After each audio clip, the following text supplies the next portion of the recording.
Welcome to Let's Talk Up Close and Personal. This is Dr. Nathalie Chase Thompson, and I am so happy that you have joined us today. Whether it be our podcast or our Facebook Live, YouTube Live, or who knows, you may actually be in a live setting with us today. Nevertheless, however you're viewing, however you're listening, I'm glad you're here. We ask that you open your eyes, open your ears, open your mind, because we never know what the conversation is going to be.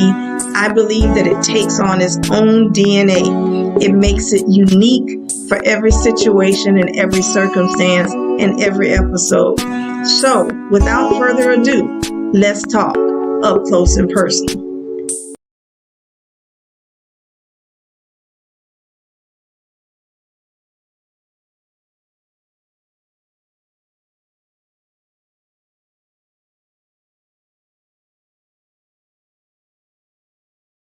Everyone this evening. Good evening, good evening, good evening, good evening. Welcome, welcome, welcome.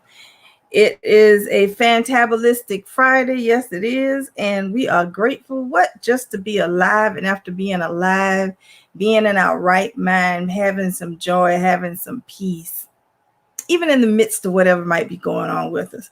This is Dr. Nathalie Chase Thompson, and I am grateful that you have taken it out your busy schedule to come in and check in with me and see what's going on. First of all, I want to say my guest is not here tonight. She actually came on about 6:50, and she's in pain. She had an ugly fall, and she's been at the hospital at the emergency room, and being the champion that she is, because Kim definitely is a champion, being the champion. Hello, Apostle Dr. Renette Slater Jr. Good evening. After all of that, she came on anyway, and she was telling me that she was having, it's painful for her to sit. No, absolutely not. We can do this another day. We could do this another day. This is not the last time that I will speak with her. This will definitely not be the last opportunity that you would have an opportunity to engage with her. So I wanted to make sure I came on to let y'all know. No, she's not here tonight, but we're still going to go on, and we're going to share just a few minutes with you. And after that, we're going to take I still want to take some questions. I still want to take some questions, even if you don't want to give me the questions here live, and you might not want to even put them in the chat. That's fine too. But if you have any questions, I want you to email them. I'm getting ready to put it in the chat for you. I want you to email them right there to Let's Talk Up Close and Personal, the acronyms at drnchast.com, because we want to make sure that we get your questions answered, your concerns. If you're looking to participate with us, if you're looking to do some community services, if you have high school students, college students, and you need your community services, let us know, and we would be more than happy to put you to work. Yes. And I don't mean hard labor, slave driving and all that other foolishness. No, but it would be something that would be very worthwhile to you. Some people have no clue as to what some nonprofits are about. And a lot of people have no clue as to what Operation Faith is about. Yes, this is Let's Talk Up Close and Personal, but this is on behalf of Operation Faith, Faith Transition, Transportation and Redevelopment Program. You see that gentleman right there? His birthday was Monday. No, it wasn't. No, I'm sorry. His birthday was yesterday. Wait a minute, what's the date? The 2nd. His birthday was Wednesday. Jesus, the 30th. His birthday was on the 30th. That's my big brother. And he is the heartbeat as to my why Op Faith is even here. And so many of you have heard me share about that, but he is really my reason why. Him and my cousin both, Gary, they're my reasons why Op Faith was birthed. in the earth. Why Up Faith is such a it's my heartbeat. It's a heartbeat. Out of all the other areas of ministry that God has called me to, Operation Faith is my heartbeat, because Up Faith actually goes after the whole man. It goes after the whole man, no matter what your education status is, no matter what your economic status is, no matter what your lifestyle is. It goes after the whole man to bring the missing pieces together, to put the missing pieces together. Like the Humpty Dumpty fell off the wall. Humpty Dumpty had a great fall. All the king's horses, all king men couldn't put Humpty back together again, but God can. God can. And God uses us to be his hands, his eyes, his feet, his mouth, his ears, and for us to be able to be in different places at the right time, so that we can actually do what we've been called to do here in the earth. And this year, going back into the prisons, the doors have been open, oh wow, in so many different ways, like never before. Out of it's 15. I've been going back and forth in the prison since around 81 altogether. And from 81 to 2021, a lot of things have changed. Homelessness out on the street has changed. Sex trading, sex trafficking, the picture of it, the picture of it has changed drastically. Physical abuse, child abuse, mental abuse, verbal abuse, all those different things have taken on different masks, different functions. It doesn't look like it used to. It doesn't come in the package that it used to come in. Now, a lot of times you can't tell how it's coming. You don't know where it's going to come from. So we are here to help. We're here to give hope. We're here to resuscitate some people, to resuscitate some organizations, to save much people alive. And we do it as a community. We do it as a well-oiled, I won't say machine, a well-oiled organism, a well-oiled body of believers. And when I say a body of believers, I don't mean just Christian. I don't mean just believers of Jesus the Christ. I mean a well-oiled body of believers that believe that no matter what has happened, no matter what has come about, no matter how life may have thrown some curveballs, or some monkey wrenches may have come up, that it's still going to do what it's supposed to do in the earth. It's still going to accomplish that it needs to do. I may be a Christian, and the person that needs help might be a skinhead. Yes, may actually be a skinhead. Hate the very idea of who I am.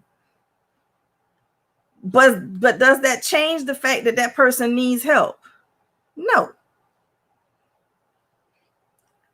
Might be a white supremacist, hate African American blacks, anybody outside of their ethnicity.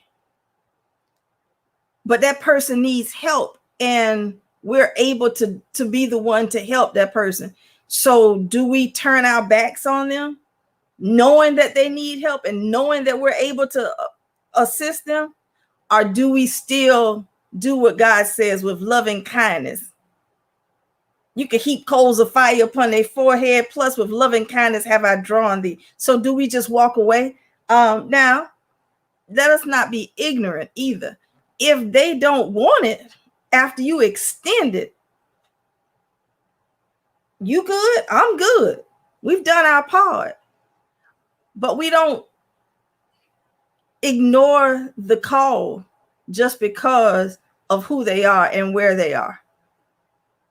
Even in the prisons, it's some people that come in there and we know that they're just coming into the chapel service or into the classroom or into the meeting group or whatever. They don't want to be in there. They sure don't want to hear what I got to say. Because first of all, I'm a female. Then I'm a black female. They don't want to hear nothing I got to say because they, and a few of them have voiced that. And I'm like, that's cool. But you can go back to your dorm if you want to. It makes no difference to me. Or you can sit here and hear what has to be said. It might make a difference.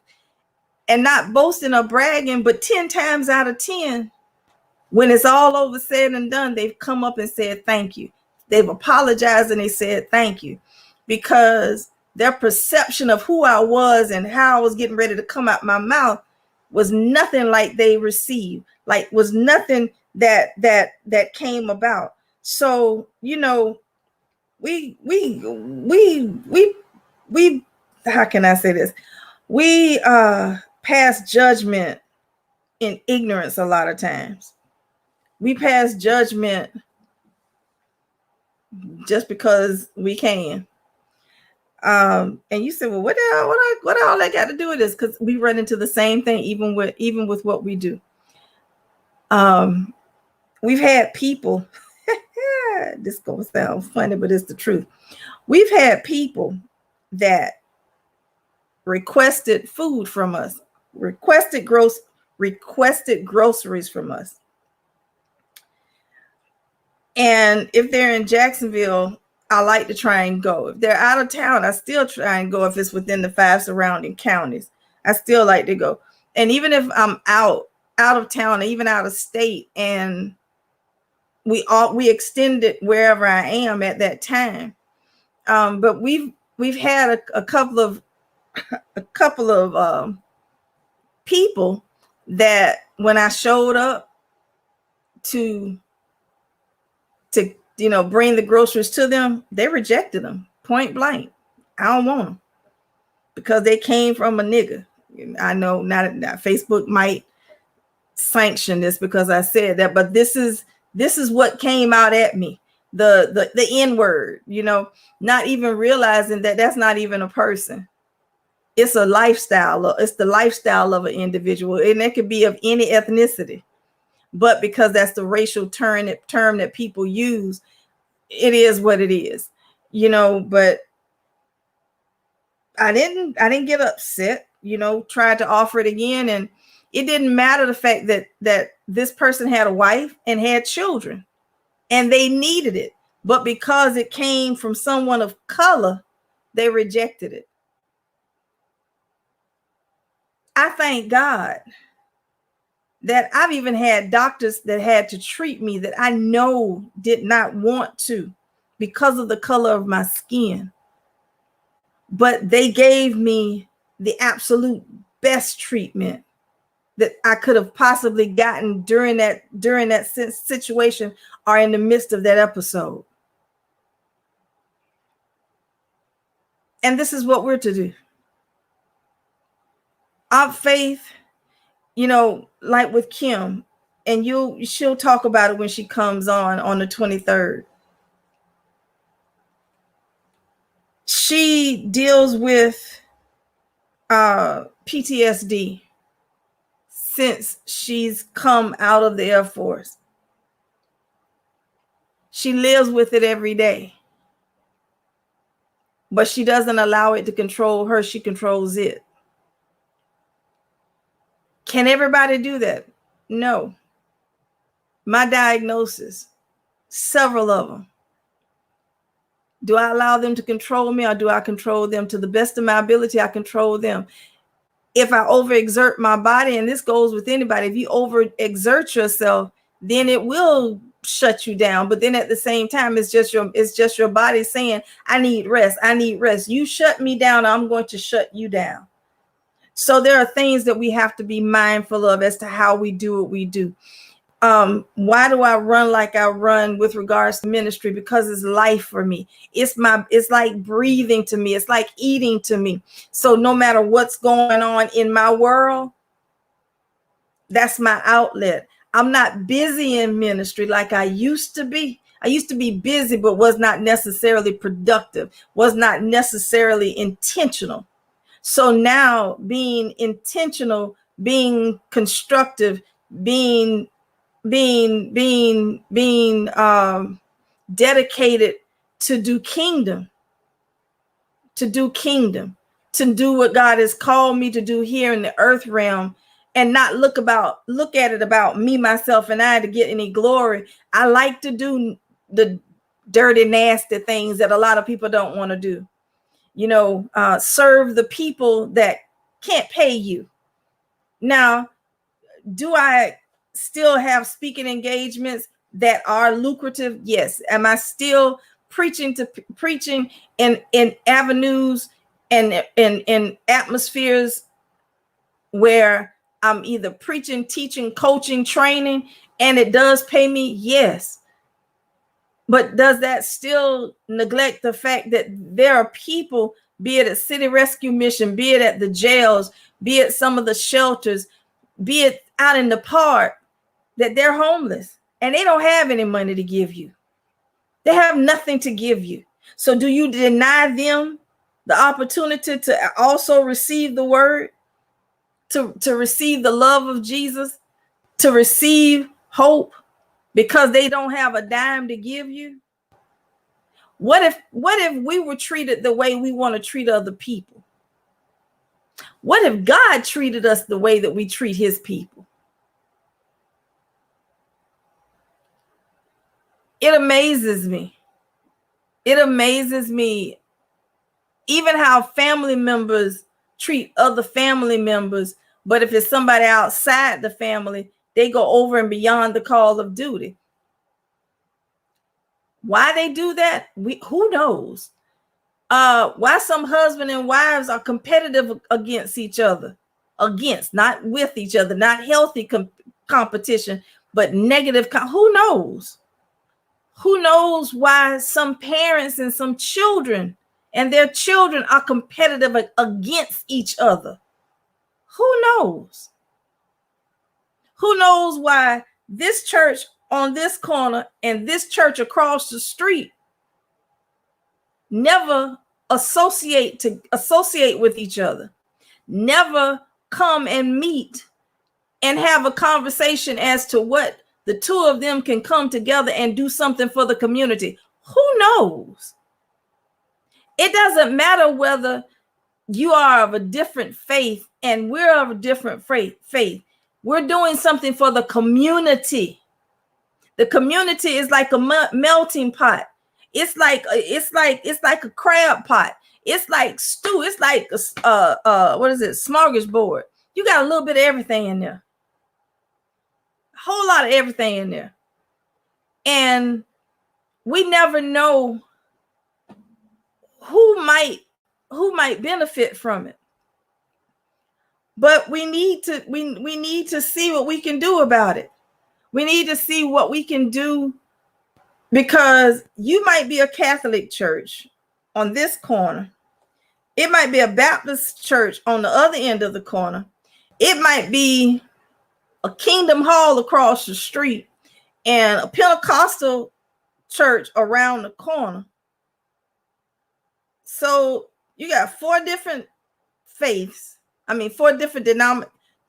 denominations, one and two different faiths, but right there within a block of each other. The senior leaders never communicate with each other. Their leadership never reaches out to anybody else. They only stay right there within their own little hub, their own little group. But yet and still, they want to do great things for the community. They preach. We preach. I won't say we preach about doing great things in the community, but won't reach out to hook up with each other to see what we can do together. That's what our faith is about. That's what our faith does. We don't look at what you serve, who you serve, how you serve. No. What we look at is the need of the people. There are some Muslims that walk with us where Christians won't. There are some Jehovah Witnesses that walk with us. There are some I don't, they're at the they're temples, they're Indian, that we interact with. They've given donations, they've given supplies. We've done joint ventures together, because at the end of the day, the people were in need. Are we to take care of our own community? Absolutely. Are we to be here for those of our faith, our own same like faith? Absolutely. But are we to shun everybody else because they're not? When someone comes and violates your home, they don't make sure whether or not you believe the same thing they believe. If someone comes and violates one of your family members, they don't check and say, well, oh, I'm sorry. Okay. You believe like I believe. Okay, I won't touch you. No, they don't disqualify. They don't pre-qualify you. You like, you get one of them pre-qualified, pre-approved credit card. No, they don't pre-approve you before they come to bust in your house to violate you or steal everything. They don't. No. They don't do all that. They don't do all that. You could be somebody that they know. If they're gonna violate, they're gonna violate regardless. They don't even look at all that. They don't care nothing about all of that. So they're gonna do what they do. So what are we doing? Are we going to do what we're supposed to do? And that's to love our brother as we love ourselves. Are we to minister one to the other? Or are we to throw daggers, throw shade because I don't like you? You doing more than what I'm doing, or you're not doing it like I think it should be done. So no, I ain't gonna have nothing to do with you.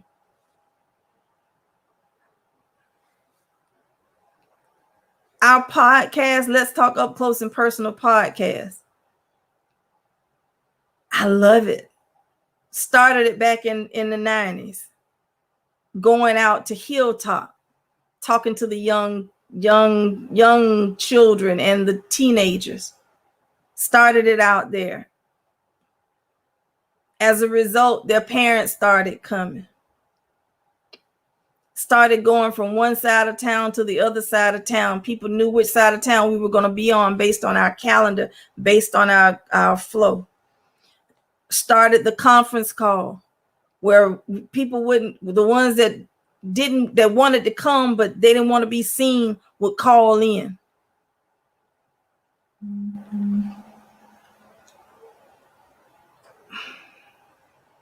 I love what I do.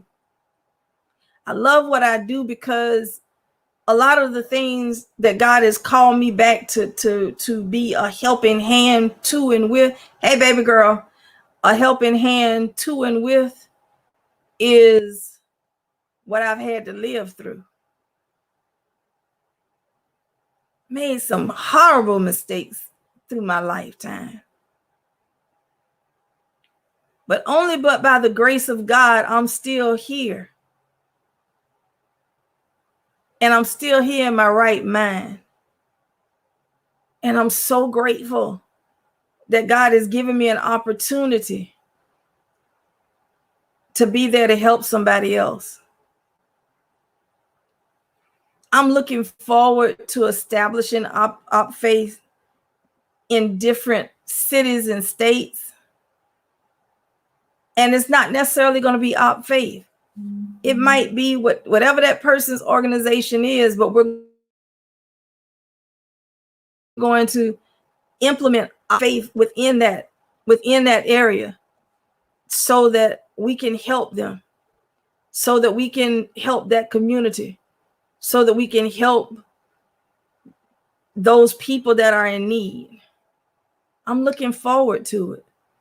And where I don't go, God is sending people that have a mind to work that have expertise in different areas, different organizations, different gifts, different talents,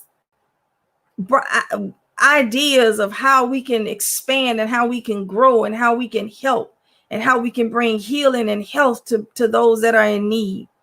Because some of these people will never come to our churches. They will never come to our churches because they've been hurt because of things that they've heard, because of how they see some of us out in the street. I saw Apostle Slater on earlier. I said, hey, I'm here with RJ. I talked to the apostle later. But in all honesty, he's all in that all the time. I'm Nathalie, but I'm apostle at the same time. I can't separate the two. I may flow in a different lane when I'm at home, to a certain degree, than what I do when I'm in the pulpit, but I'm still one and the same, because it's not a job, it's a lifestyle for me. It's not a task. It's an honor. It's an honor that God called me, because he didn't have to. It's an honor that he saw in me what I didn't see or believe in myself. But he knew that there would be a time in my life that I would believe. And there's a time in your life that he knows that you will believe that you are who he says that you are, that you can do everything that he says you can do, that you will be all that and more. He knows that there is a time in your life that you're going to say, whoa, hold on. I had an epiphany moment today. I had to pull off and call one of my girlfriends and say, guess what? Another revelation hit me. Oh my God. And although my face felt like I just wanted to boo-hoo cry, but on the outside, I was happy. But if you looked at my face, you would look at my face and say, oh, she's crying. Even though you couldn't see the tears, I could literally feel the tears running on the inside. But the joy of the Lord was all over on the outside of me, because this was something that I needed to come full circle and like, oh, snap, crackle, and pop. This what you've been trying to get me to see. Oh Lord, this is what you've been getting. This is what you've been getting me to want me to see. And I wouldn't see it. I wouldn't. Not that I couldn't. I was choosing not to.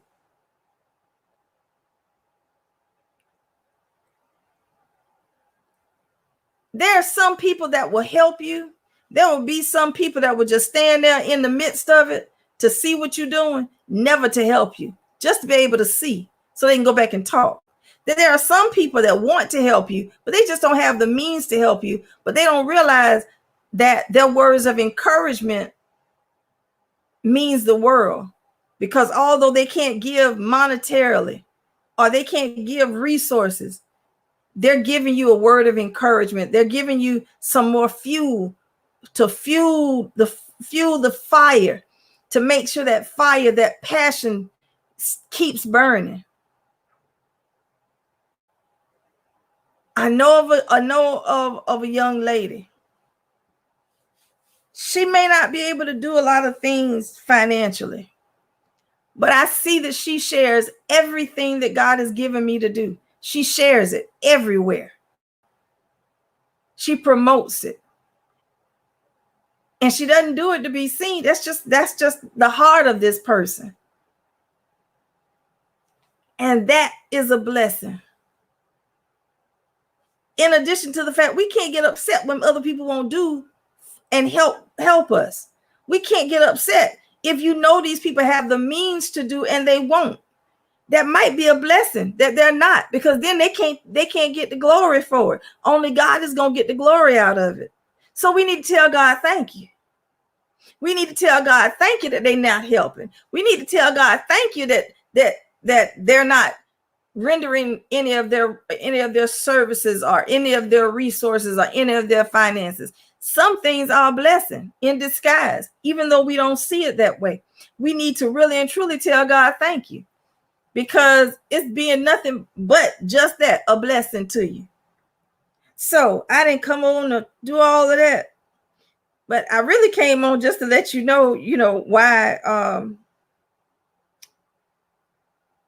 Kim is not here with me tonight, because her body said, not tonight. We're not doing this tonight. And we're going to go with that, because her body said no, and it is what it is. But when the opportunity does come, and we're coming back, like I said, on the 23rd, we're going to come back on the 23rd of this month at 7 p.m. Eastern time, back on Let's Talk Up Close and Personal and Out Faith. We're still going to come back, and we're still going to talk about, she's a weaver of words. Y'all might not have a clue as to what I'm talking about, but she's a weaver of words. So when you come back, you'll see. And you won't, trust me, you don't want to miss it. You don't want to miss it. She's a sweetheart. She's a sweetheart. And because of the things that she has had to go through in her body, because of the things that she's had to endure, and because of the mind that she has and the heart that she has, she does endure hardness as a good soldier, even to this day. Even when people are not necessarily approving of or accepting of what she's doing, she has the heart to keep going no matter what.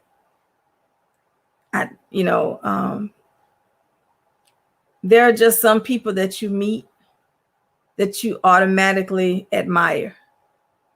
There are some people that you meet that you can see their genuineness, their heart. You can see that their heart is genuine, that they have a heart and desire to be of assistance to others. And sometimes putting themselves on the back burner, quite a few times putting themselves on the back burner to ensure that other people are good. And I really and truly believe that Kim is one of those people. That's why I'm really looking forward. We did a whole hour for the podcast, and somewhere or another, half of it disappeared.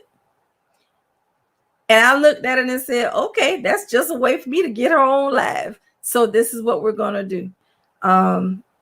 So those of you that know the words of prayer and know that God hears your prayer, send a prayer towards her. Kim Ling Ling, send a prayer towards her for health and healing. It's just a beautiful thing to do, because when you're going through things, you want people to be there for you. She didn't ask me to do this. This is what I do. So I thank you for just taking a few moments out of your time. Like I said, we're going to be back. We do have the call to action information that's been scrolling down at the bottom, because we are a 501c3 nonprofit organization, and we are 100% operational based upon donations. We're transparent as to what we do and how we do. And we welcome your help. We welcome partnerships. We welcome investors. We welcome those that just want to come out and help, those that have a need in their community, and you want us to work alongside you to get some things done in your community. We welcome that. We welcome the opportunity. You might want to adopt your neighborhood and do a cleanup. There may be some seniors in your community, and they don't even have to be seniors, but some disabled people in your area, and they're in wheelchairs, or they have different challenges walking or what have you. And We want to do some wheelchair ramps. You know, their homes might need painting or what have you. And so we're going to get together and we're going to get this thing done. Their yards need to be done. You know, whatever. They need somebody to go to the grocery store for them. You know, little things like that. Because you see them trying to fight to get to the bus stop, or, you know, our transportation coming. You know, transportation come 2-3 hours ahead of time. And then you have to wait maybe 2-3 hours after your appointment before somebody comes to pick you up. But you have the opportunity and you have the freedom to be able to go and help people. Come on now, let's do our part. Let's do our part. Let's do our part. And this might not be just for elderly people. Like I said, people that are in need. I know y'all have heard me say my mom when she was at Morris Manor, how some of them people, the grocery store right down the street, people were charging them $15-$20 just to take them right, not even a 5-minute drive to get from Morris Manor, from Roanoke and Sutel down to Sutel and Moncrief. And they were charging $15-$20 to take them to the grocery store.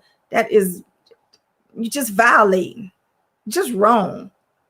Just wrong. But anyway, there you have it. Just wanted to come on and share. We'll be back on the 23rd with Kim. She's going to be healthy, healed, and well. And we're going to get in it and we're going to talk. So the one that she weaves her words. She speaks eloquently, but raw and up close. She's so funny, but so much information and so much valuable information does she have inside of her that I want to share with you. So I love you. Love you dearly.